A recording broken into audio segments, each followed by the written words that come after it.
V tejto lekcii sa budeme venovať hre Luminosity, takže spustíme si hru.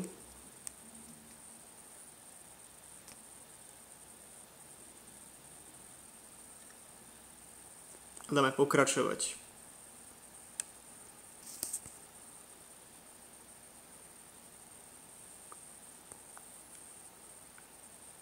Takže na začiatku si vyberieme zo všetkých oblastí ľudského vnímania, ľudských vedomostí a ľudského mozgu, na aké aspekty sa chceme zamerať. Takže dáme si zapamätanie si niekoľko častí v našej hlave. Môžeme si samozrejme vyberať viacej veci, takže môžeme dať vyváženie niekoľko úloh a požiadaviek skombinovať s ignorovaním rozptýľovania. Tak dáme ďalšie.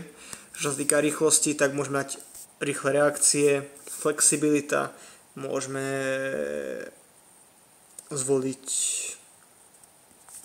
rýchle prehodenie medzi úlohami efektívne, prispôsobovanie sa, tak povediac, riešenie problematiky by sme mali dať používanie logické, teda môžeme dať, nemali by sme, ale môžeme dať používanie logického uvažovania, dáme dokončiť, prihlásime sa.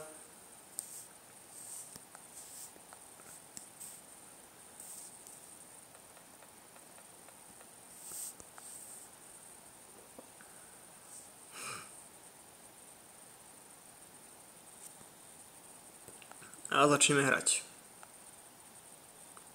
Táto hra je vlastne o tom, aby sme si predsvedčili svoju hlavu a je to vlastne vynikajúca vec pre naše uvažovanie.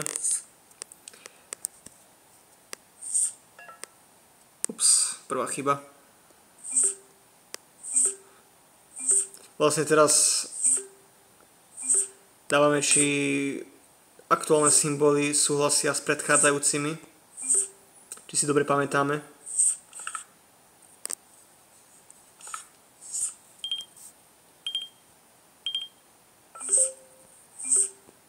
A takto nás vlastne hra testuje, či si pamätáme a či máme rýchle reakcie.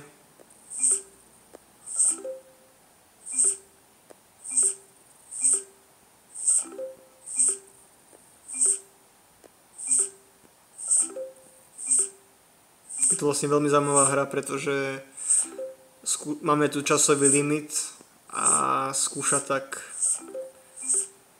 či si pamätáme, vieme rýchlo reagovať a sme flexibilní, čo je veľmi vynikajúce na pamäť. Ops, pomýlil som sa.